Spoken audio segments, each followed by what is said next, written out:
Welcome everybody. This is the first of our Breaking the Glass Ceiling series. And of course we are virtual until we can meet again in person. Today we have over 200 people that have signed up over Zoom to join our Zoom meeting. We are doing this on Facebook Live for the first time. I mean, we may be late to the party, but we're doing it Facebook Live as well.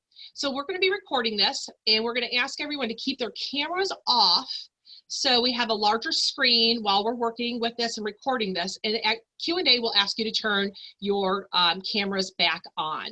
So once again, I want to welcome you. So each month in this series, we're going to be talking to incredible women who have a great story. It's going to be real. It's going to be authentic. They're going to be sharing not only just the good times and their triumphs, but also their sometimes failures or stumbles along the road. And I think if we all listen and participate together as a wonderful female tribe, we can learn a lot and it can help in our own career development. We're also going to be starting our YouTube page. So NWIIWA already has a YouTube page. So if you haven't already, make certain you go and you like us on YouTube. And this will be up probably at the end of this week. We'll be able to get that up, and we'll let everyone know that this is up as well.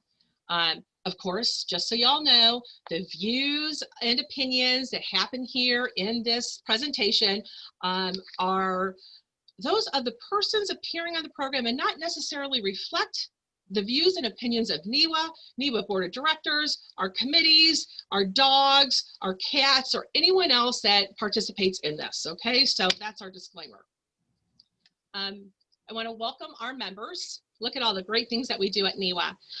If you're not a member of NWIIWA, we hope you get involved. NWIIWA is the largest women's organization in the region, and we focus on our opportunities for women in professional growth through networking, leadership support, and education. And we cover a multitude of industries, so it's really exciting. We collectively continue the advancement of women, and we bring us all together in great networking opportunities as well. So if you're interested in joining, you can either send us a message or visit us on NWIIWA.org.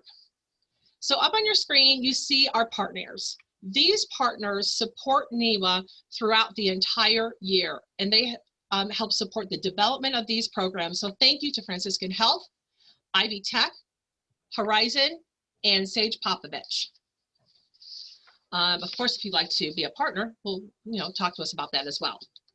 Now, I'd like to share with you that Hard Rock Casino this morning came in and was a hammer sponsor of today's program. This was such a surprise to us, and Dawn worked behind the scenes to make this happen because we didn't even know, we didn't ask them, and Dawn came and she goes, we believe in what you're doing and we're going to sponsor you. So Dawn, I want to thank you for this, and what a surprise it was. Hard Rock, if you guys haven't seen it, they're building like a $300 million premier casino right off of 8094 there in Gary, Indiana. It is going to have over 200,000 square feet of entertainment, lots of slots, lots of gaming, yummy food, and great live performances. What I'm really excited about is the possibility to have events there. So Dawn, whenever you're ready, I need to know about events. What I really like about learning about Hard Rock is their commitment to Northwest Indiana, and not only being here, but doing business with Indiana businesses, hiring locally, and doing whatever they can to support Northwest Indiana. So that is just amazing. But they have a motto that I know Dawn's going to talk a little bit more about, but I want to share it with you because their motto is love all, serve all. Take time to be kind, all is one, and save the planet. I mean, we should get tattoos of that. That's amazing. So thank you, Dawn, for bringing this in as a surprise to us to help develop this series. Today, we're excited to have our partners and founders of Breaking the Glass Ceiling, Dr. Karen Bishop Morris and Dr. Lori Feldman of Purdue Northwest. They're going to be moderating our program, and They have just been instrumental in helping develop the program and working with our speakers, etc. So with that, I want to introduce you to both Karen and Lori. Welcome.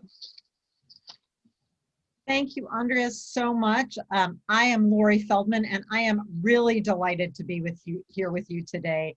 I have been a professor of marketing at Purdue Northwest since 1992, but that doesn't describe all of who I am. I am an impact creator and a successful identifier and nurturer of talent. And bottom line, I'm all about empowering women. I'm also a proud wife and the mom of 2 amazing men and an adorable kitty. Breaking the glass ceiling is a really special event to Karen and me. It started very small and organically as a way to celebrate Women's History Month at Purdue Northwest in 2014. We have focused on topics such as leaning in, financial independence for women, being brave and not perfect, leadership lessons for women, the unfinished business of women's lives, and much, much more. We have been inspired by women in the national and international space, including such figures as Sheryl Sandberg, Reshma Saujani, Anne-Marie Slaughter, and Sally Krawcheck. And we've used their stories and their writings as a springboard to conversations. Since the beginning in 2014, the program has grown significantly every year. It has been our absolute pleasure to highlight and honor more than 50 amazing women of Northwest Indiana since the program began. And now Karen and I are delighted to partner with NWIIWA to again grow the reach and impact of the program. And now I'd like to invite my partner in crime, Karen Bishop-Morris, to say a few words. Lori, good morning, everyone. So as Lori said, this has been such an amazing journey. When Lori actually conceived of the idea of breaking the glass ceiling back in 2014, it was new, it was untested and successful right off the bat, which let us know there was obviously a need. And I'm not sure she realized the risk she was taking when she invited me on board, but it's been a really fun and fascinating 8 or 9 years now in the making. So in addition to being an English professor, my alter ego is really focused on work in community engagement. And so I've spent almost the last 2 decades consulting with national nonprofit organizations. I like to think of myself as a fundraising strategist, as a communications specialist. And so that's how I've spent my time. I'm frequently an invited speaker on issues of diversity, equity, and inclusion, and also in consulting organizations on major gift development and board development. So really excited to be here and to expand the footprint of breaking the glass ceiling with NWIIWA and such exciting partners. Welcome.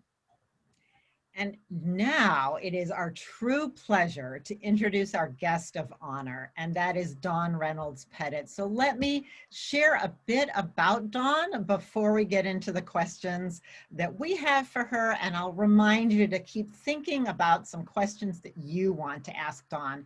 You can again put them in chat, or you can put them on Facebook Live, and we will capture those. So let me share a bit about Dawn with you. A casino executive for nearly 20 decades, Dawn Reynolds Pettit is currently the Vice President of Human Resources for Hard Rock Casino, Northern Indiana. Dawn's passion for developing talent and instilling a passion for learning started at an early age. While pursuing her master's degree from Purdue University Northwest in organizational communications, Dawn taught communication courses and would remain on with the college after graduating as an adjunct instructor for several years while working in the healthcare industry. A decision to join the gaming industry in 2001 would change the course of Dawn's life as she began to forge a career as a female executive in a male-dominated industry. It was during this time Dawn's passion ignited as an advocate for other women inside and outside of the gaming industry. Through this, her work as a mentor began, including being a moderator for 2 lean-in circles. She is a community advocate, both professionally and personally, and has served on local boards and partners with community organizations for charitable giving and volunteer efforts. Presently, Dawn is a Purdue University Northwest board member for the College of Business and the College of Humanities, Education, and Social Sciences. She's also a Girls on the Run advocate. Dawn is a certified lean-in moderator, a Sean Delaney culture instructor, and holds a senior human resource management certification. She has been recognized with the Northwest Indiana Influential Women in Tourism and Hospitality Award in 2011, a Caesars Entertainment Excellence in Leadership Award in 2011 as well, and recently an OnCon Top 50 HR Professionals Award in 2019.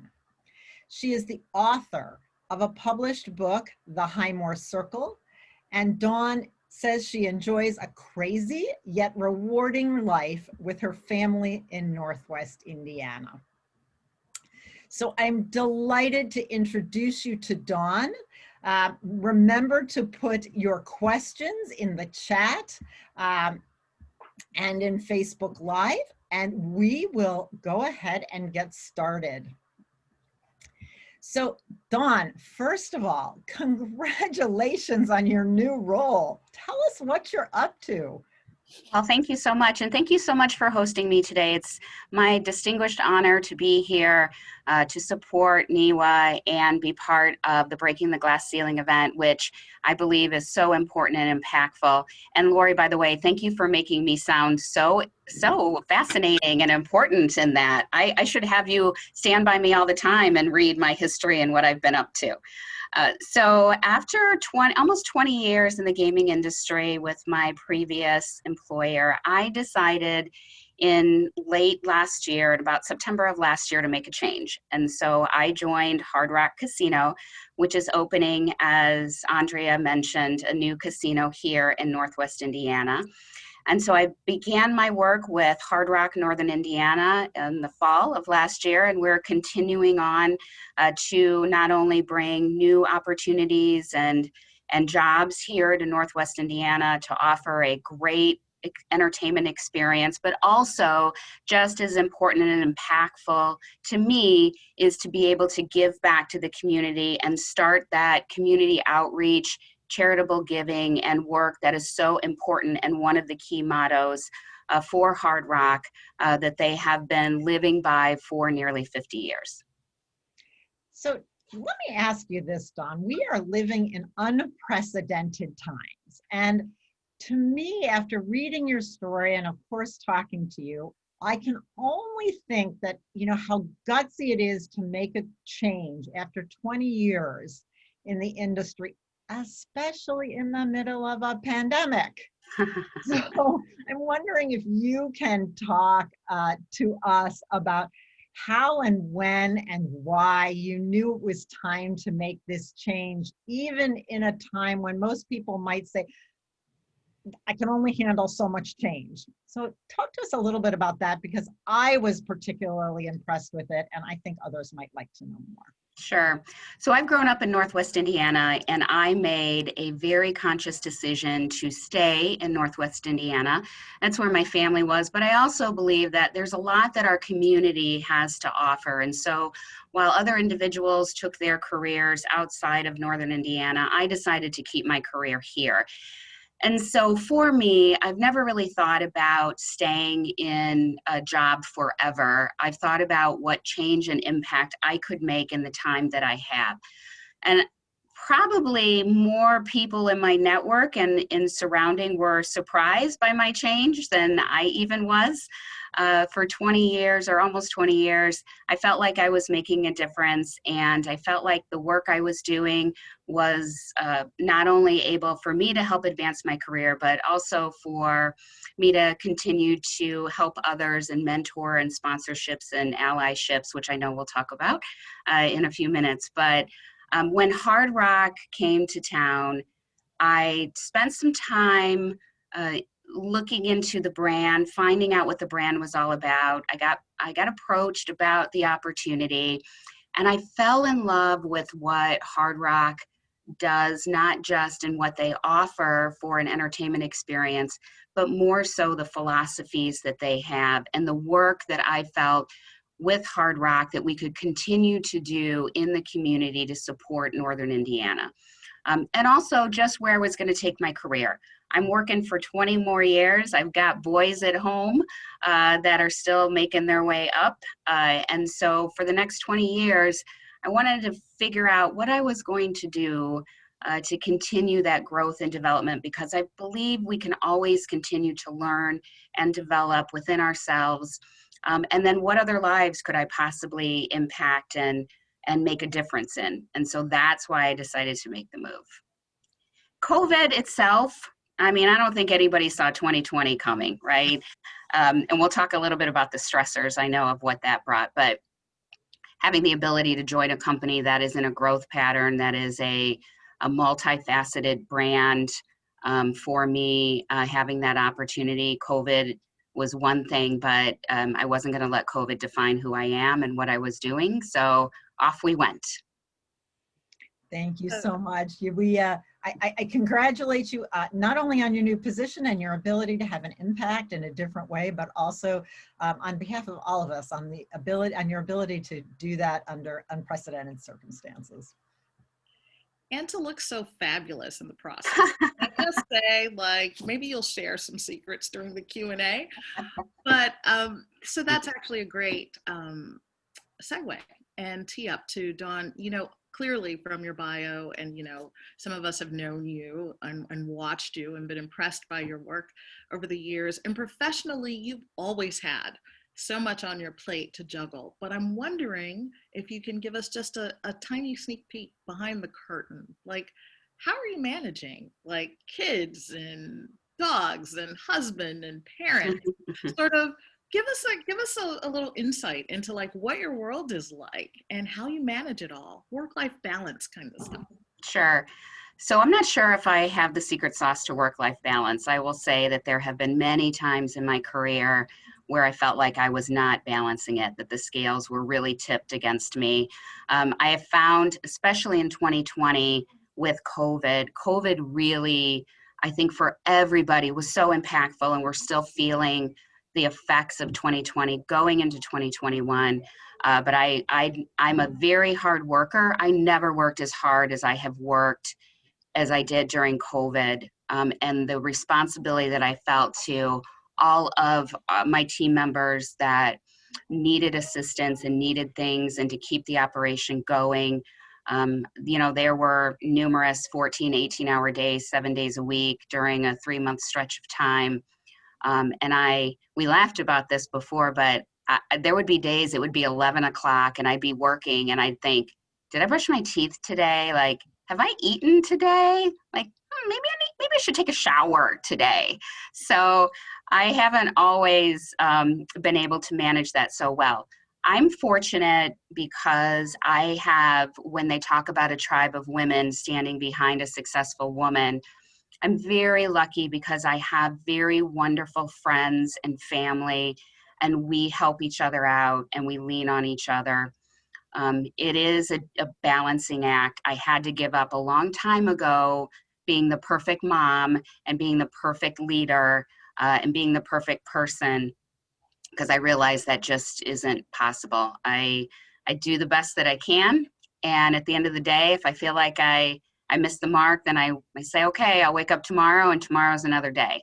And I don't drink a lot. I don't drink as much as I think about drinking, but I will tell you, I eat sweets as much as I think about eating sweets. And I love to spend time and just catch up with my girlfriends, especially who are so wonderful. and listen and talk, and we laugh. And so it's great. I think one of the detriments of COVID is losing that social interaction with folks. And so now I think just being able to see individuals again, whether it's through Zoom, whether it's through WebEx, whether it's through Google Hangout, I think that's very important. And it's very important for everybody, not just women, but I think it's especially important to be able to stay connected and have your network. That is such a super response. And I just want to thank you for giving about, hundreds of women in Northwest Indiana sort of permission to think about and indulge in what they're thinking about. Mm-hmm. Really sweet all the time. I want to circle back to something Lori mentioned in your bio, and that is that you are also an author. And as a sort of fellow humanities major, and I know that we have, at least a core group of students who will be watching this and who are participating today, can you talk a little about your book? Oh, thank you. Highmore Circle, because without any spoiler alerts, I know there's some mystery, some sex, some women and relationships. Thank you so much. Yes, the Highmore Circle is a book that took me about 20 years to write through a number of pitfalls, lost it a couple of times on corrupted laptops. But really, the book at its core is about women and friendships and about how women support each other, whether it's through good times, bad times. I lost my mother when I was a teenager. And then subsequently down the line, I also lost my sister.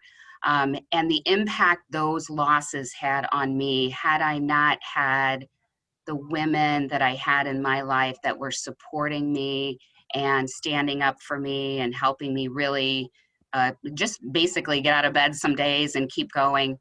I don't know if I would have been able to do where I am, or doing what I'm doing right now, or be where I am. And so the Highmore Circle, I really wanted to show that in a way that talks about laughter and love and loss and women and friendships, and then add in some of the other fun stuff that we talked about, which I think is also very important because that's part of life, right? It should be part of life. And interestingly enough, when this book was moving to be published, it was an interesting experience because it didn't fit a standard genre. So when you talk about women in friendships, the question was, is it a Harlequin romance? No. Is it sci-fi? Nope. What is it about? Well, it's about women in relationships. Oh, it's LGBTQ. Like, nope, it's not that either. And so it's very hard to define for individuals what a book about women in friendships, where it fits in a category, because it really doesn't. And then, at the end of the day, it was like, yeah, it's fiction. Okay, let's just put it in that category. So that works too. But, I think that's just like a perfect way to characterize you, right? Even pace setting, and with your alias and your alter ego in writing this book, you defy category, you defy definition. And I think it's so good for women to hear that, because we all think we have a story inside. We do, things that we need to tell. So just get them down. 20 years or not, you've made the contribution. So thank you for that. So Dawn, I think one of the things we're all wondering is, in your role, in this very senior role as a human resource executive, how have you seen other women adapt? And we're going to drill down a little bit more on, some of these, what we call broken rung issues. But during COVID, what have you observed about women in your workspaces and places in terms of how they've been able to adapt? Sure. So, growing up in a male-dominated industry, which is what gaming started out as when I started off in gaming, and being the only person sitting at an executive level table to have that conversation, that was difficult times. And balancing work and life as a working mother was also difficult.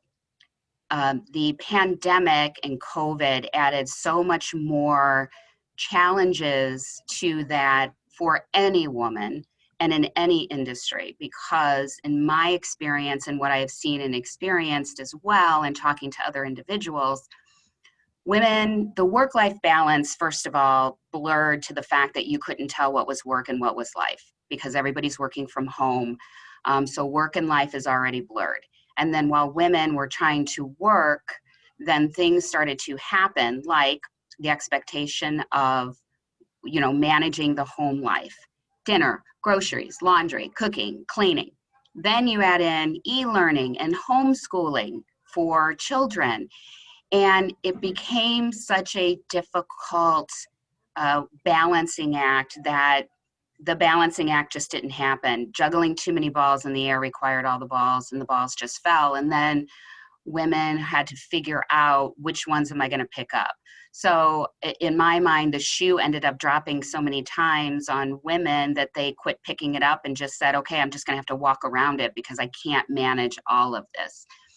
And I think the stress levels on women, especially during COVID, and the expectations of women during COVID was extremely challenging to the point where, breaking points, I think, happen many times. Breaking points happen with me, and I have a support system.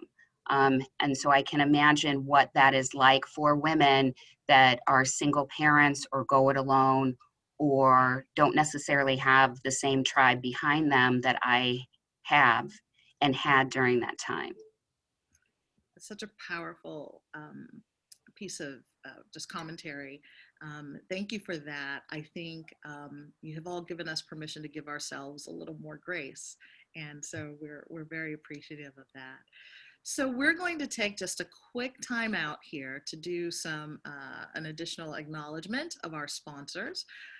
Without them, today's program would not be possible. And so we just want to, again, express some gratitude to our elite sponsors, Franciscan Health and Ivy Tech, our premier sponsor, Horizon Bank, our diamond sponsor, Sage Popovich, and of course, Dawn's Place of Business, today's hammer sponsor for the event, the Hard Rock Casino. Thank you so much. So Dawn, I'm gonna take the reins and I wanna switch our topic a bit and draw on your expertise, your long expertise as an HR executive. And I want to share with the audience a couple of slides from this really powerful McKinsey study. And I want to talk about it a bit and get your response. So this 2020 McKinsey report on women says that the COVID crisis that we are living through could set the progress of women back by half a decade, frankly, or more. And that more than 1 in 4 women are contemplating what many would have considered unthinkable just 6 months ago or a year ago, downshifting their careers or leaving the workforce altogether. And what McKinsey says is that this is an emergency for corporate America, and we can see it on this slide. We haven't made much progress since 2015 in getting the percentage of women in senior positions higher than about 20%. So they also talk about this, right? And this is what we were just mentioning, right? That the mothers, and particularly mothers with young children, are far more likely to consider leaving the workforce entirely. Why? For many of the reasons that you have already talked about, and certainly much more, frankly, than fathers with young children. Excuse me. Whoops, excuse me. And then the last part that I wanted to show you is that, and have you respond to, is that mothers who are part of dual career couples, which I venture to say are many of the people in our audience today, are twice as likely as fathers in dual career couples to spend 5 or more days on chores. Okay, so that probably might have changed during COVID, but is certainly increasing for women during COVID. So it's this crisis for corporate America that I'm hoping you can address as an HR leader who wants to see women advance in the workplace, wants to see women get to the senior levels of corporate America. So I'm going to turn this over to you.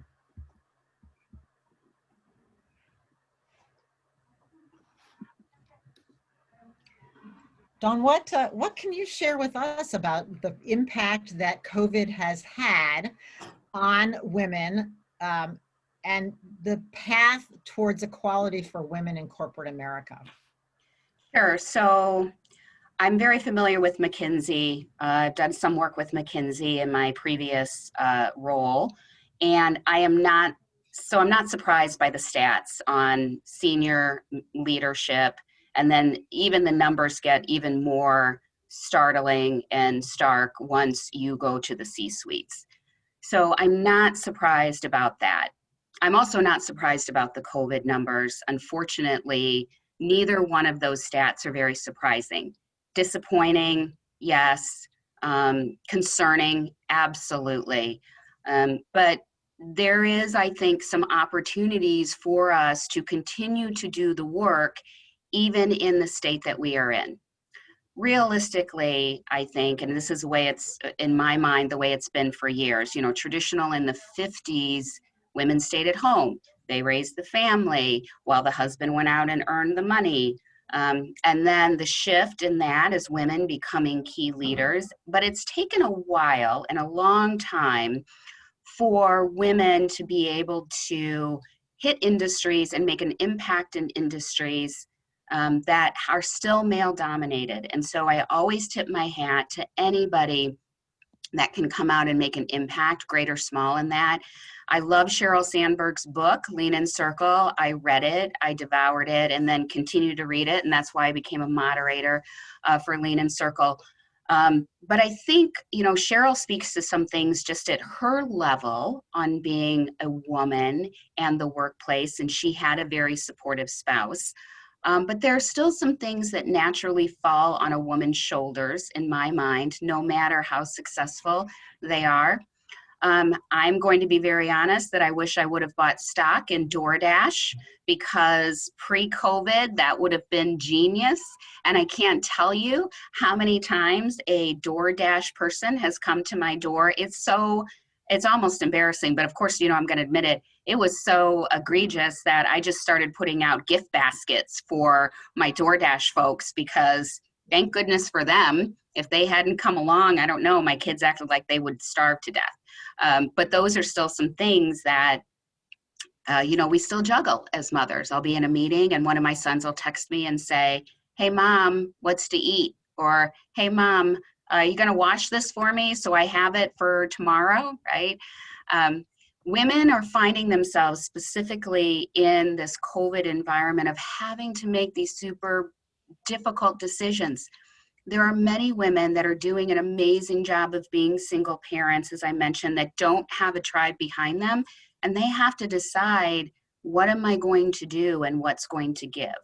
And so it's become a very delicate balance for them. When I mentioned that I think that there are things that women can continue to do, there are women, many of them on this Zoom, and many of us joining today, that can still be allies, that can mentor, that can sponsor, and those are all different things to help one another out, whether formally, professionally, or sometimes just on the personal level, to get us past where we are at with COVID, but then continue to look to the future.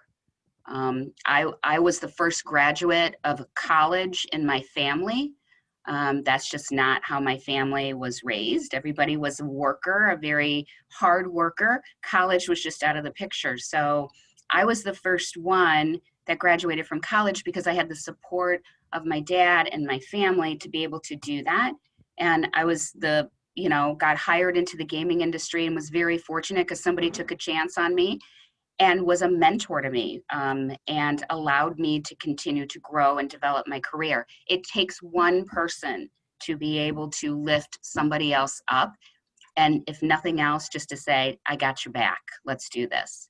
It gets hard for people to see that, especially now we're in this COVID world. It's like, 2021 got tapped out by 2020 to continue on the mission, right? But we're going to get past this, but we can still support each other, and there are things that we can still do even amongst the chaos of what we're living in right now. Terrific. Dawn, thank you so much. And I know that Karen has a question for you. We're gonna take one more. We have one more question for you from the McKinsey report, and then to all the wonderful folks in the audience, we want to hear from you. So I know I've seen some of your questions come through in chat.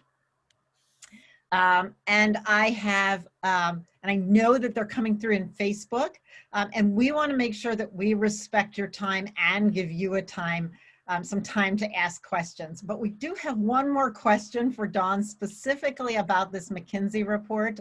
And we will, of course, share the link to that with you at the end of the session, or NWIIWA will send it out to you. So I'm going to turn this back over to Karen. Sounds good. Hey, Lori, do you mind sharing the slides on women of color in particular? I think we can fast forward through some of that. Yeah, go ahead. Because, Dawn, you've been so generous. This has really been real talk, just as we promised. And I would be remiss as part of this partnership to not talk about some of the things related to underrepresentation in the workplace. And again, I know we have a lot of folks who are, obviously working, but also managing. And so I think particularly given the time, it is necessary to kind of address this. So historically, and we can see, and again, you'll be able to see all of these when we share the link to the McKinsey report. But bottom line, Black women in particular, women of color in general, have faced huge barriers to advancement, right? And COVID has really just exacerbated this feeling. It's not just a feeling, as we see from the graph, women and women of color in senior management, wow, those numbers are, you don't have to know a lot about graphs or data to see that women of color in particular are lagging. And so I'm wondering, Dawn, also, this is another interesting thing, because this isn't just McKinsey data, right? We know that Black women are feeling unsupported, but we also know from a recent report regarding the December jobs numbers that Blacks and Latinos lost like all the jobs in December. White women made gains. And I know that we shouldn't rely too much on like 1 month, we shouldn't be cherry picking data, but these numbers of losses particularly happen to essential workers, women in education and hospitality and retail. And I do think that is a larger, it requires a little more attention, and it's a larger, signals a larger problem for women of color. So if we can press on you one more time to say or share sort of what your observations have been from the HR perspective, and how might you shed some light on these statistics for us? Sure. So again, not surprised by these numbers because, especially in, and I know McKinsey always does a fantastic job in breaking the data down. Many workers that I should step back. As I mentioned, I've always had the support of individuals around me. I've always had the ability to go out and work and know that my home life, even though it was out of balance sometimes, wasn't going to completely fail. We have many individuals in our areas, and not just here in Northwest Indiana, but all through domestically, that either are working hospitality jobs because they weren't afforded the ability to go to college, to have somebody support them while they did that, didn't have the ability maybe to continue college, that made a decision or had the decision made for them of what their next path was going to be. And so while we have amazing talent out there in many industries, hospitality, maybe in retail, again, retail I know is a big one around here, hospitality and retail. When COVID hit, those individuals who rely on those types of jobs, and the industry certainly relies on them as well, they found themselves out of work, or they found themselves with shifted schedules, or having to do more, or needing to do other things that are not necessarily in what they could be doing at this moment in time. There is regarding the stats that McKinsey has posted regarding women getting into these senior level roles. Diversity and inclusion is so much more than gender, right? But you got to start somewhere. So the easiest thing to start on is gender, male versus female, and looking at those numbers. McKinsey has done the job of saying, let's break down those numbers and let's look at ethnicity specifically and see what's going on. There's many things at play here. And I do know that especially in this area, and the very diverse workforce that we have, without having essential jobs available to individuals that rely on those jobs, and we're specifically talking about African American and Hispanic, when those jobs are taken away from them, what are they going to do? Or if they're running single households, or they have a spouse that is working, or somebody at home, a domestic partner or a companion at home that's having to work, they're staying home. Somebody's got to take care of the kids. Somebody's got to e-learn with the kids. It is a horrible dynamic to find yourself in. And I think it's even more complicated when you are talking about things like ethnicities and the difference in ethnicities and accessibility to resources. Even if you break down gender into ethnicities, I would argue to say that Caucasian individuals in many areas have access to resources just naturally that other individuals may not have those same access to the resources, just depending. And again, that's just my thought from my experience, but there is differences and there is different levels of resources available, but having access and knowing about those resources are just as important. Terrific. Thank you so much, Dawn. And we're going to move on to the Q&A portion of this, because we have had the luxury of having Dawn to ourselves, Karen and I, and been able to ask her questions that we hope were of interest to all of you. But we know that all of you have some questions, and I know that some have come through on chat and some have come through, in fact, on Zoom. So I would like to do a couple of housekeeping things before we get to those. At this point, so that we can create a sense of community, if you would like, please feel free to turn your camera on so we can all see each other and be part of a community. So feel free to do that. It's really nice to see people's faces after being in my house for 9 months. So I love it, so thank you so much. And as you're doing that, I am going to ask Dawn the first question that has in fact come through Zoom. And it is from Bailey, and she says, what advice would you have for other women working in male-dominated industries as you do in gaming? I work in economic development for LaPorte County and very happy to learn from you. Oh my goodness. Well, it's very basic. I put on my big girl panties every day and I walk into work.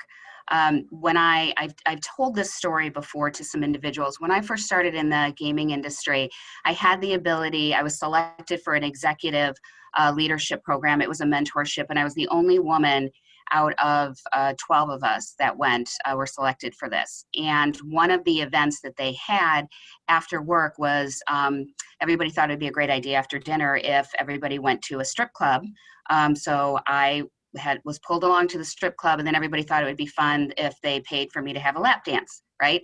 So it was a very eye-opening experience for me, and I had to make a decision right then and there on what I needed to do to be able not just to withstand that. And again, this was a long time before hashtag Me Too movement or anything like that. Here's what I know. In the gaming industry, and this is what I found in my industry, is I educated myself. I made sure that when opportunities presented itself, I took those opportunities up to learn, to grow, to develop. I had a wonderful mentor who was a male, who afforded me the opportunities. I asked for them. Nobody offered them to me outright, but when I asked for them, they're like, oh yeah, sure, come on. And then I made sure that, and Sheryl Sandberg talks about this a lot, when there was a seat at the table, I took it. And in my first meeting I went to, I remembered I sat in the back corner, and then I walked out of that room feeling like I added no value, and I was mad at myself. So I decided the next meeting I was taking a seat at that table, and I did. So I think you have to be smart, you have to be educated, you have to be part of the conversation and make yourself part of that conversation. And I think that that is really important.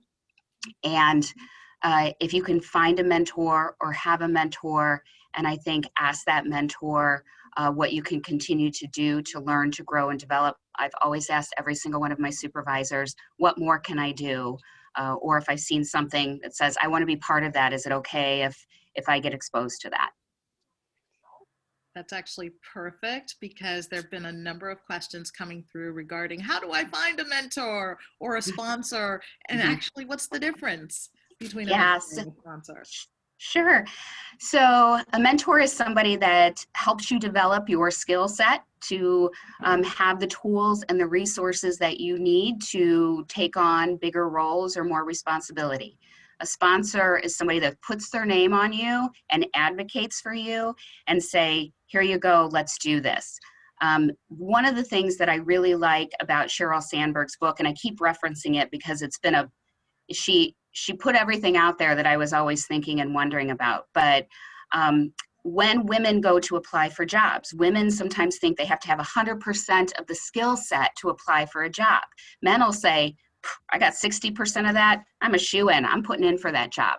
And so you need somebody that is going to assist you in getting there. One of the things that I love about Marilyn Monroe is Marilyn Monroe was a crazy ally and advocate.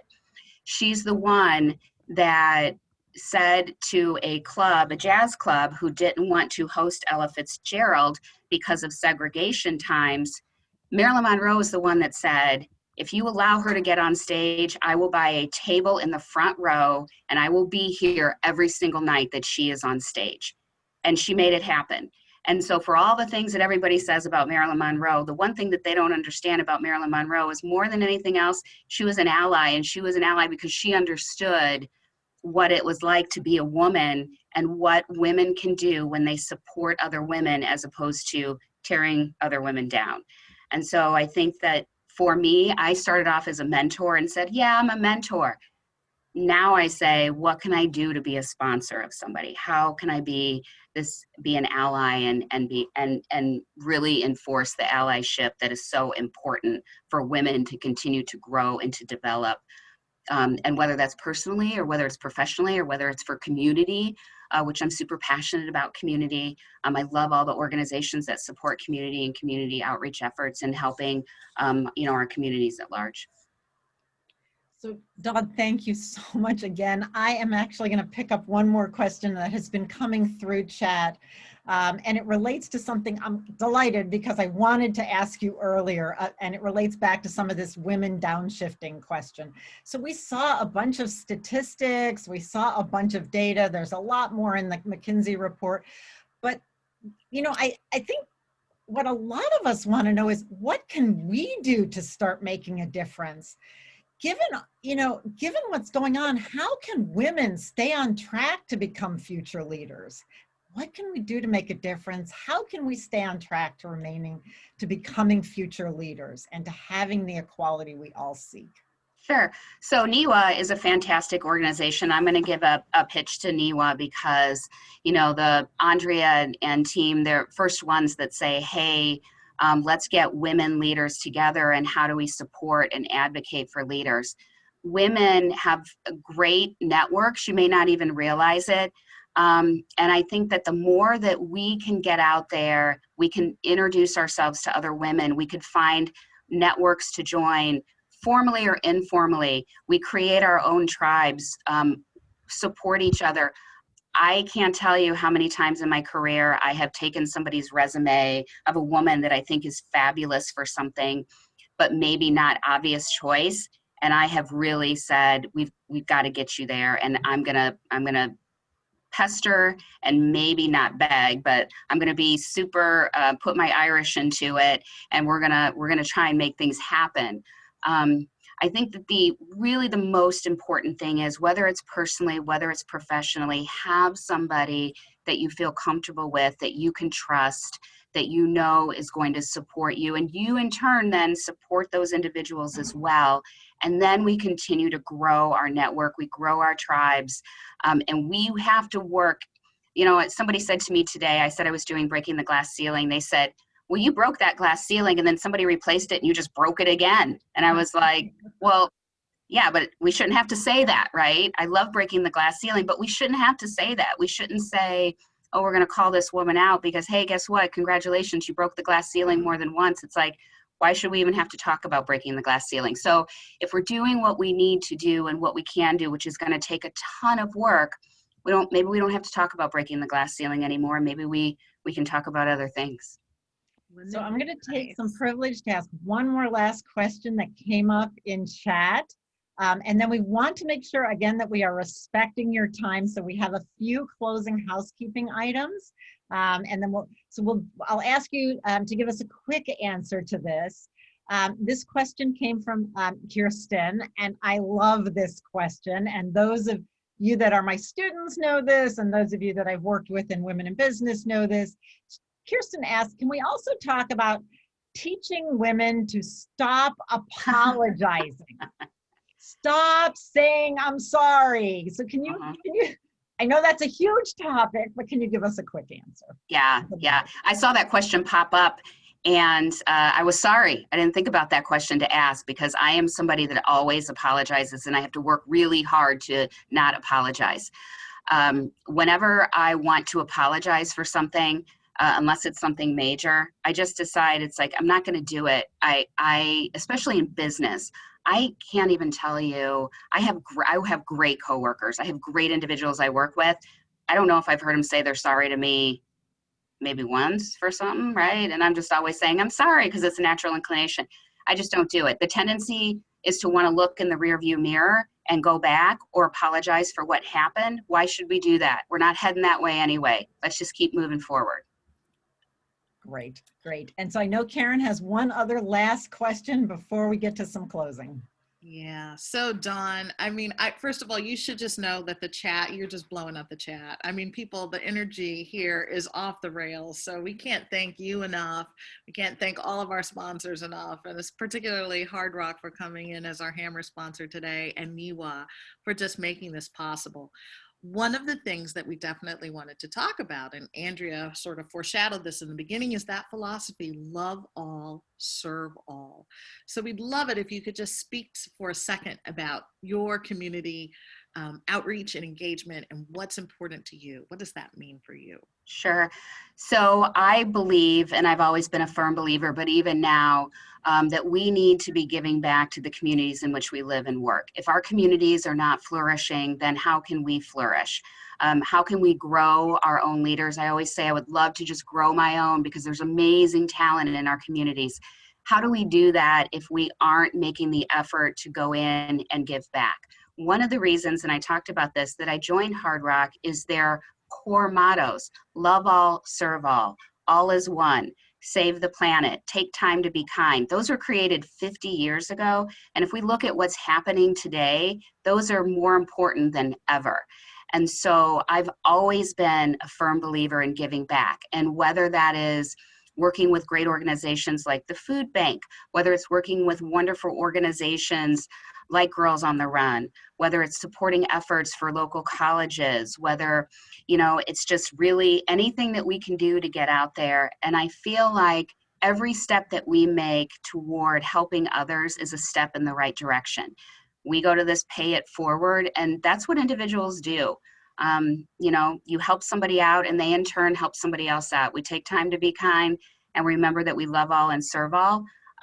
And that's what it's all about. And I am very blessed to work for a company that has that as a core value. Also a company that values women in diversity and inclusion and growth and development. And it's right here in Northern Indiana. Wow. Okay. So I cannot think of a better way to close out this session. I want to say just a few words and then turn this back over to Andrea, because I know she has some things she wants to share as well.